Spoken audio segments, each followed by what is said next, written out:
மறுபடியும் வந்து பார்த்திங்கன்னா, தேங்காய் வந்து வீட்ல இருந்தது. இந்த காஞ்ச தேங்காய் எல்லாமே வந்து பார்த்திங்கன்னா, எங்க மாமியார் "உன்னால எவ்வளோ முடியுமோ அது எல்லாமே தோல் உரிச்சு வச்சுருன்னு" சொல்லிட்டாங்க. அதனால சரி ஓகேன்னு சொல்லிட்டு காலையிலேயே எல்லாத்தையும் உரிக்க ஆரம்பிச்சிட்டேன். ஒரு 4 மட்டும் நான் உரிக்கல.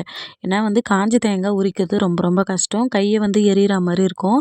தினமும் செய்கிறவங்களுக்கு ஈஸியா இருக்கும். அதுக்கப்புறம் என்னால முடிஞ்ச அளவுக்கு மட்டும் உரிச்சுட்டு உரிச்ச தேங்காய் எல்லாத்தையுமே வந்து உடச்சி அதில் இருக்கிற தண்ணி மட்டும் தனியாக வந்து பாத்திரத்தில் எடுத்து வச்சுக்கிட்டேன்.